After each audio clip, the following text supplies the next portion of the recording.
There is a photograph, taken in February 1945, that the world believes it understands. Three men sitting in wicker chairs, Roosevelt, Churchill, Stalin, smiling for the cameras at a Crimean palace overlooking the Black Sea. The image suggests unity, cooperation, the architects of victory planning a peaceful future, but photographs lie. And the truth of what happened at Yalta, the promises made in closed rooms, the human cost of those decisions, would haunt the world for generations. This is not a story about diplomacy. This is a story about what happens when nations trade people like currency, when survival becomes a bargaining chip, when the price of peace is paid in other people's blood. The winter of 1945 was brutal. Europe lay in ruins, cities reduced to ash, millions dead or displaced, and the Nazi war machine was finally collapsing. But even as Allied forces pushed toward Berlin, another question loomed larger than victory itself. What would happen after? Who would control what remained? And more urgently, what would be done with the millions of displaced souls scattered across a devastated continent? Roosevelt arrived at Yalta already dying, though few knew it then. Churchill came haunted by the specter of Soviet dominance in Eastern Europe. And Stalin came knowing exactly what he wanted. He had studied the map. He had counted the armies. He understood that the Red Army's presence on the ground gave him power that diplomacy alone could never achieve. The strong do what they can, the weak suffer what they must. And in February 1945, Stalin held most of the cards. The conference lasted 8 days. 8 days that would determine the fate of hundreds of millions. In ornate rooms filled with cigar smoke and translation whispers, they divided Europe like a cake. Poland's borders were redrawn. Germany would be split into occupation zones. The United Nations would be established. These were the headlines, the official outcomes, the parts that made it into history books. But there was another agreement, one that would remain classified for decades, one whose consequences would only fully emerge years later when survivors finally dared to speak. It was called the Yalta Agreement on Prisoners of War and Displaced Persons, and it contained a clause, a simple bureaucratic sentence, that would seal the fate of millions. All Soviet citizens liberated by Allied forces, regardless of their wishes, would be returned to Soviet control, all of them, no exceptions, no questions asked. The language was clean, diplomatic, procedurally neutral, but words on paper never capture the screaming. Imagine this. You were a Soviet soldier, captured by the Germans in 1941 or 1942 when the war was at its worst. You survived the camps, the starvation, the disease. You survived by any means necessary. And then, liberation, American or British troops arrive. You believe you are saved, you believe you are free, but then you learn the truth. You are not being liberated, you are being returned. Stalin had declared that there were no Soviet prisoners of war, only traitors who allowed themselves to be captured. Order number 270, issued in 1941, stated explicitly that any soldier who surrendered was an enemy of the people. Their families could be arrested, their names would be erased. And now, these survivors, these men who had endured hell twice over, were being loaded onto trains heading east. They knew what waited for them, the filtration camps, the interrogations, the gulags, execution, and so they resisted, they begged, they pleaded with their liberators not to send them back. British and American soldiers, who had fought to free these people, now found themselves forcing them at bayonet point onto transport vehicles. At Fort Dix in New Jersey, at camps across England and France, Soviet prisoners fought back with desperate fury. Some slit their wrists rather than board the ships. Others hanged themselves with their own belts in the barracks at night. There are documented cases of mass suicides, entire groups choosing death over repatriation.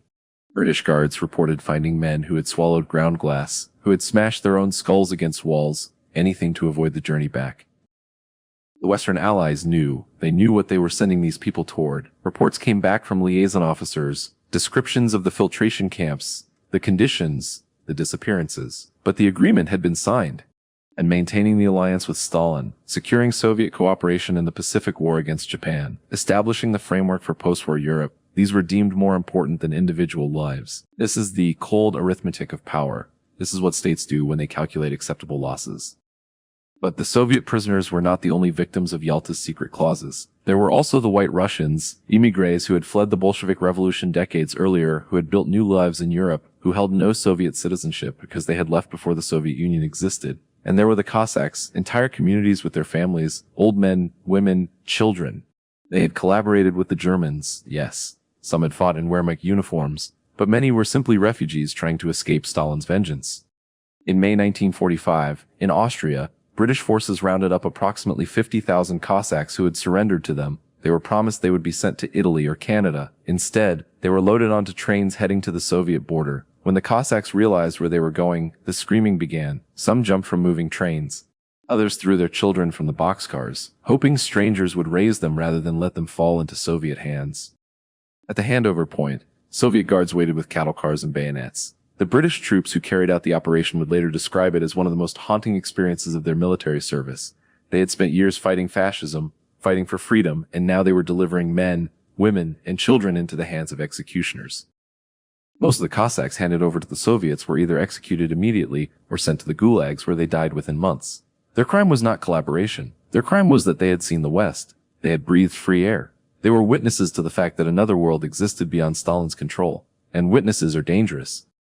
This operation had a name. The British called it Operation Keelhaul. The irony of the name was not lost on those who knew what keelhauling meant, an old maritime punishment where a person was dragged beneath a ship's hull, scraped raw by barnacles, often drowning before they could be pulled back up. A death designed to be both painful in public, a warning to others. For decades, the full extent of what happened at Yalta remained classified. The agreements were sealed. The survivors were silenced. The Western Allies did not want to admit their role in what amounted to a massive forced repatriation, and the Soviets certainly had no interest in acknowledging the fate of those who had been returned. But history has a way of resisting burial. Archives eventually open, documents surface, and survivors, those few who managed to escape or endure, eventually found the courage to speak. We now know that approximately 2 million Soviet citizens were forcibly repatriated from Western zones between 1944 and 1947. We know that Stalin's filtration system processed them like contaminated goods. Those who had been prisoners of war faced immediate suspicion, interrogation. Those who had lived in displaced persons camps, who had worked in Germany, who had simply been in the wrong place when the war ended, they too were swept up in the machinery of state paranoia. The psychological damage was incalculable. Imagine surviving the Wehrmacht camps, surviving liberation, surviving the journey home, only to be arrested the moment you stepped off the train. Imagine being a family member, waiting years for news, never knowing if your son, your husband, your father was dead or simply erased. And imagine being a British or American soldier who had carried out these orders. Many were told they were simply following the terms of an international agreement. Many believed they had no choice, but the guilt followed them. Some spoke about it decades later in interviews, their voices still breaking, still asking if there had been another way. This is what Yalta really was. Not the photograph of 3 leaders planning peace. Not the diplomatic language about spheres of influence and zones of occupation. Yalta was the moment when the West acknowledged that there were limits to how far it would extend its principles. That freedom and human rights, the values for which the war had allegedly been fought, had boundaries. That some people could be sacrificed for the greater strategic good. The Cold War that followed was built on this foundation. This understanding that the world was now divided, and that people on the wrong side of the line had no protection. The Iron Curtain that Churchill would famously describe in 1946, it had already fallen at Yalta. It fell across families, across communities, across the bodies of those who were traded like commodities in the name of maintaining a fragile alliance. There is no monument to the victims of forced repatriation, no memorial listing their names. Many of them died in camps whose locations remain unmarked. Others were executed in forests where the graves have long since been reclaimed by trees. Their families were threatened into silence. Their stories were deliberately erased. But erasure is never complete. The truth survives in fragments, in declassified memos marked top secret, in testimony given decades later by aging survivors, in the nightmares of soldiers who carried out orders they knew were wrong. It survives in the questions that history refuses to stop asking. What is the price of peace? How many lives is stability worth? When does pragmatism become complicity?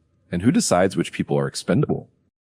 These are not abstract questions. They are written in the blood of those who were betrayed at Yalta. They echo in every subsequent moment when nations have chosen strategic advantage over human dignity. They ask us to reckon with the uncomfortable truth that the world we inherited was not built on noble principles alone, but also on compromises, on betrayals, on calculations about acceptable collateral damage.